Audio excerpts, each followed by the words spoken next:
Hanımlar beyler, Yemek.com stüdyosuna hoş geldiniz. Gelin bugün artık restoranlarda çok sık görmeye başladığınız ve tarifi herkese göre farklılık gösteren güzel bir mac and cheese yapalım. Mac and cheese aslında peynirli makarna, peynir soslu makarna diyebiliriz. Yabancılar normalde pasta diyorlar makarnaya, özellikle İtalyanlar. Ama özel bir çeşidi var, özellikle burgulu olanlar, küçük olanlarına macaroni diyorlar. Bu macaroni yani gelen o mac ve cheese de peynir demek zaten mac and cheese diye geçiyor. Makaroni genelde burada gördüğünüz bu kıvrık şekillere makaroni deniyor ama sizler dilediğiniz makarnayla tabii ki yapabilirsiniz. Spagetti hariç diyelim. Şimdi işe tabii ki önce makarnayı aşarak başlayalım, sonra detayları aralarda vereceğim. Suyumuz kaynıyor.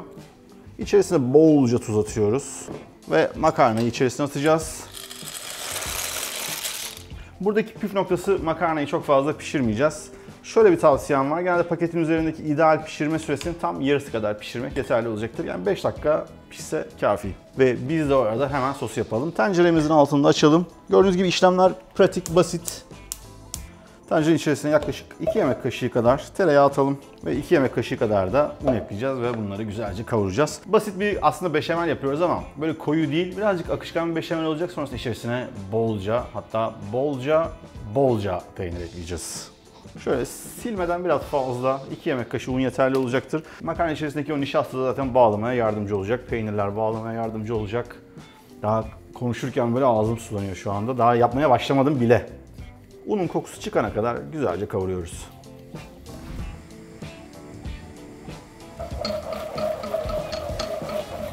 Artık böyle unun kokusu çıkınca, güzel böyle bir kavrulmuş un kokusu, hafiften helva kokusu almaya başladığınız zaman soğuk süt eklemeye başlayacağız. Sütü azar azar ekliyoruz ta ki kıvamı yakalayana kadar. Gördüğünüz gibi koyulaşıyor. Koyulaştıktan sonra tekrar biraz süt ekliyoruz. Sürekli kontrolümüz altında kalsın. Bir anda eklerseniz kontrolünüzden çıkabilir. Beşamel sosta aslında kıvam ayarlamak çok kolay ve yapacağınız tek şey sütü azar azar eklemek. Koyu istiyorsanız koyuluğu görünce bırakırsınız. Orta istiyorsanız ortayken bırakırsınız. Birazcık akışkan olsun istiyorsanız da süt eklemeye devam edersiniz istediğiniz kıvam alana kadar.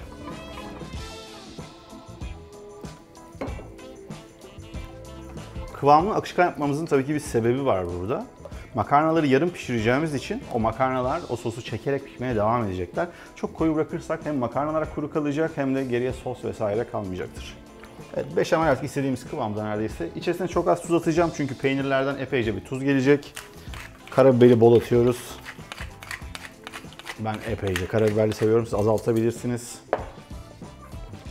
Ve olmazsa olmaz birazcık da muskat rendeleyelim.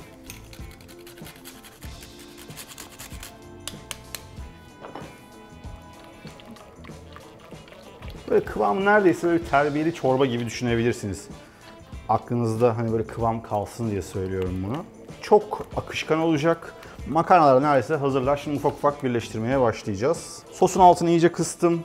Ateşe dikkat etmeye gerekiyor. Koyulaştıktan sonra altını kısalım ki topaklanma yapmasın, tabanı tutmasın. Ara ara karıştırmayı da ihmal etmeyin diyelim. Makarnaların kıvamına bakalım. Neredeyse olmak üzere. Bakın çok bol suda bile haşlamadım makarnaları. Çünkü az haşlayacağım için çok da problem değil. 2 dakika daha haşlansınlar. Şimdi ben yavaş yavaş sosa peynirleri eklemeye başlayacağım. Öncelikle klasik kaşar peynirimiz var. En bol kaşar peyniri ekleyeceğim. Miktarlar yaklaşık şöyle dolu dolu 2'şer avuç, 1'er avuç gibi düşünebilirsiniz. Önce şu kaşar peynirini güzelce eritelim. Çok koyulaşırsa ara ara süt ekleyebilirsiniz. Yaklaşık 1 su bardağı kadar da eski kaşar ekleyelim. Üzeri içine biraz bırakıyorum peynir. 1 su bardağı kadar da güzel kuymak peyniri ekliyorum. Daha böyle sünmeyi kolaylaştırsın. Kolot vesaire olabilir. Ve karıştırmaya devam. Oh, buna böyle ekmek bansak da olur bence ya. Ben çok az süt ekleyeceğim içerisine. Birazcık fazla koyu ulaşmaya başladı. Ne ekledik şimdiye kadar? Kaşar, eski kaşar, kolot ekledik. Bitti mi? Bitmedi. Biraz da çeçil peynir ekleyelim. Şöyle. Elimi korkak alıştırmayayım. Of, inanılmaz kokuyor ya. Gerçekten bu İsviçrelerin fondüsü var ya, o da bunun gibi işte zaten. Bunu fondü olarak da kullanabilirsiniz. Bir taşla iki kuş. Birazcık daha süt ekleyelim. Kıvam çok önemli. Akışkanlık gerekiyor.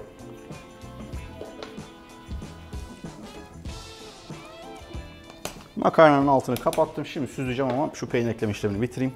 Şimdi son olarak da biraz cheddar ekleyeceğim içerisine. Hem renk verecek hem de güzel keskin tadını, aromasını içeriye verecek. Cheddar'ın çoğunu üstüne bırakıyorum ki üzeri daha renk alsın diye. İçeriye şöyle yaklaşık yarım su bardağı kadar diyelim.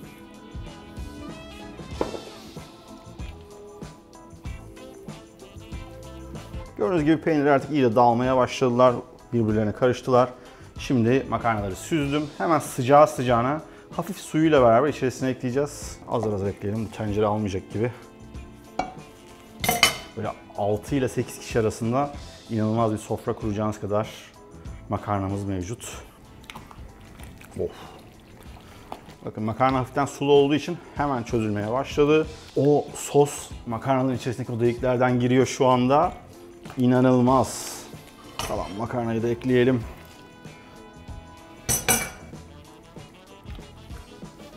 Altını bu aşamada biraz açıyorum. Sos güzelce erisin diye. Evet, artık makarnayı güzel bir fırın kabına alabiliriz. Evet, ocaktan aldık. Şimdi artık son olarak içerisine hızlıca pişmemesi için 2 tane de yumurta sarısı ekliyorum. Hem rengini hem de kıvamını yine yardımcı olsun diye. Of. Ve fırın tepsisini alalım doğruca.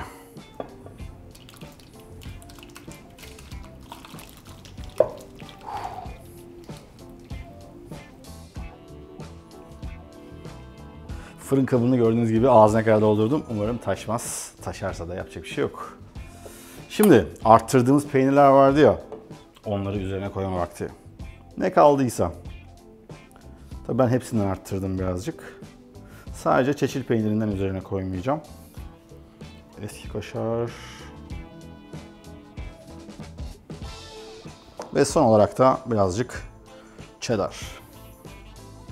Şimdi bu aşamalarda normalde bu en klasik hali. Siz dilerseniz içerisine karamelize soğan, pastırma, kuru domates, zeytin, kapari, canınız ne isterse koyabilirsiniz. Ben en klasik halini gösteriyorum. Çeşitlendirmek sizin elinizde. Farkındayım, tarif biraz maliyetli oldu. Ama öğrenci arkadaşlar ayrılmayın. Az sonra bunun daha maliyetsiz halini de göstereceğim. Şunu bir fırına atalım, şunu bir fırına atalım. Geleceğim.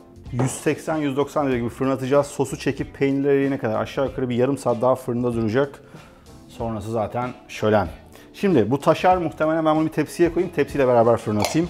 Sonra biraz daha uygun fiyatlı tarif için geri döneceğim.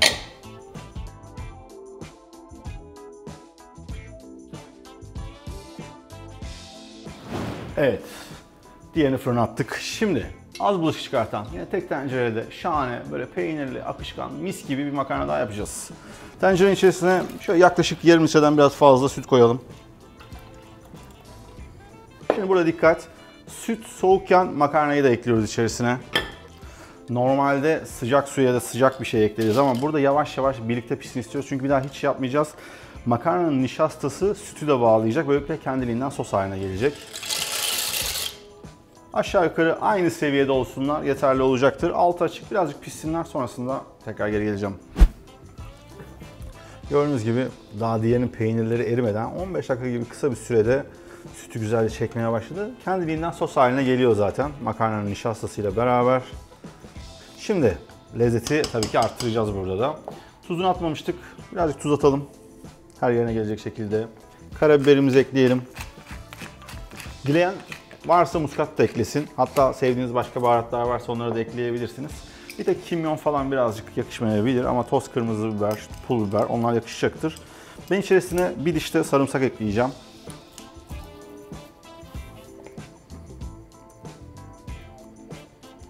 Zaten kendiliğinden böyle peynirli gibi oldu. Ne yalan söyleyeyim.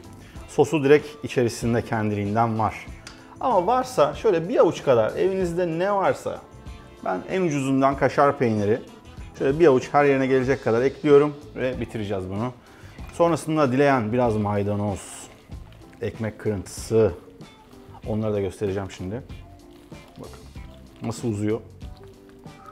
Sos tamamen makarnaya yapıştı. Bu hazır. Altını kapattık. Şimdi hemen bir tabağa alacağım. Bence Mükemmel oldu. Hele ki son anda eklediğim sarımsak var ya, olayı şuradan şuralara falan getirdi.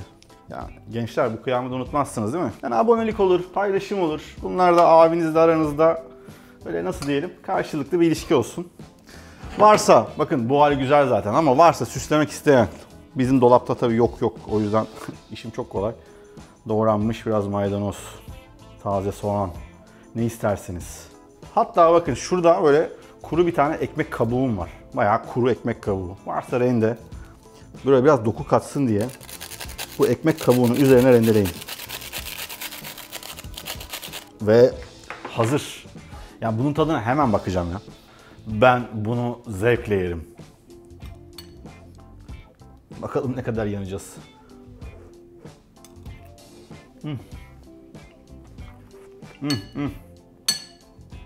Bence bu çok güzel ya. Şimdi fırındakini çıkartacağım. Bunları kaldırıyorum ve fırındakini getiriyorum.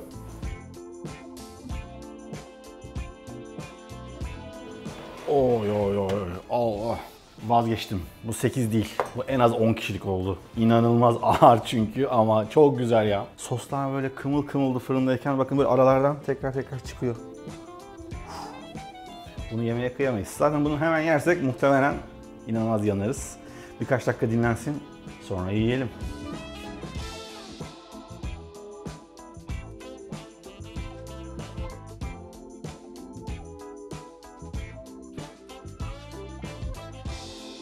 Yalnız sosu nasıl çekmiş. Şimdi kendimi yakma pahasına ben bunu dayanamaz ve yerim.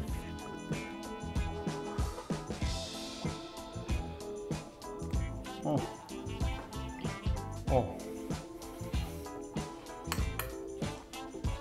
Biraz soğusa iyi olacakmış ama çok güzel ya. Ufak bir hesaplama yaptım. Bu tepsinin tamamı aşağı yukarı 80 lira civarında. 10 kişi yerseniz kişi başı 8 lira. Bence bu mutluluk için verilmeyecek para değil. Bunu yapın derim. Ama yapmadan önce abone olmayı unutmayın. Bir sonraki tarifte görüşmek üzere. Şu kaçmasın, ben yiyeyim, sonra görüşürüz. Bay bay.